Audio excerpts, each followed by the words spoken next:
Welcome to Level Up, where you get the score on video games. I don't know why, but when it comes to the subject of the Ninja Turtles, I always think they work better as video game characters. Yes, I know they were originally comic book characters and popularized by a TV show, but whenever I think of my earliest enjoyment of the four brothers, I always tend to go back to the NES games. Think about it, these are giant reptiles fighting robots. What about that doesn't scream video game? The popularity of the TMNT has died down since the 80s and early 90s, and so has their appearance in video games. But one of the games I still hear people bring up today is Teenage Mutant Ninja Turtles 2, the arcade game for the Nintendo Entertainment System. Listen, and you'll see there's a good reason why. Now I'm going to get this out of the way right now. Yes, this is called an arcade game when it's really a console game. The explanation for this is simple, it's a port. The arcade game was originally just called Teenage Mutant Ninja Turtles, but a game by that title already existed on the NES's library. Despite liking it as a 6-year-old, I now see that it was a flawed game, which would explain why they decided to port this much better game. Looking at the screenshots, since I never played the original arcade machine, I can notice just a few differences between the versions already. One is a severely downgraded look, 16-bit to 8-bit as it appears, which is to be expected and was luckily handled well. The second is the arcade version allowed for 4 players, while you can only play 2 at a time on the NES port. Disappointing, yes, but what are you gonna do with the 4 score only coming out that same year? However, not all the changes between versions are downgrades. Upon doing a little research, I found out that there are actually more levels in the NES port. There are other changes, but most of them just don't matter. So, if you're like me and aren't bothered too much by the downgraded graphics or the 2 missing turtles on screen, then this port has the potential to be more fun than the original.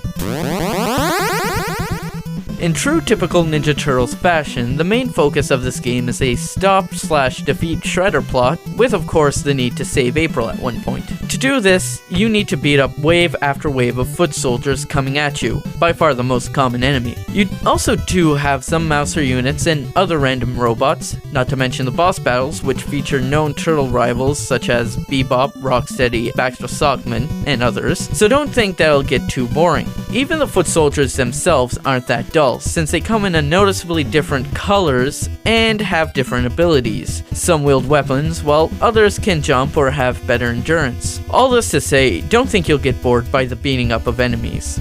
As a matter of fact, the way you beat them up is pretty fun on its own. Unlike other typical brawlers like Streets of Rage, when the turtles jump in this game, they fly. This helps with the combos, which includes one that may make the game a little too easy, but might be useful for someone just looking to beat the game. Anyways, the combat system is otherwise basic. You can move in 8 different directions while you try to punch the surrounding bad guys before they do it to you. If all of this still isn't enough to keep you satisfied, then maybe the level design will. They're full of things that could take your life away, such as holes you can fall down and giant rolling balls that will need your attention. And there is also the skateboarding level, and that is pretty cool in itself.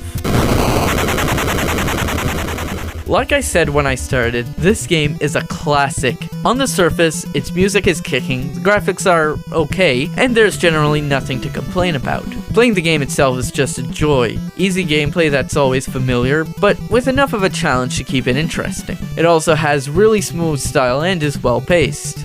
But there's just something missing, and I think it's variety. You still fight a lot of foot soldiers who are easily dispatched, and most of the levels are just areas around New York, which is a little bland. That might not be the whole problem, which I can't really put my finger on otherwise, but it could be a factor.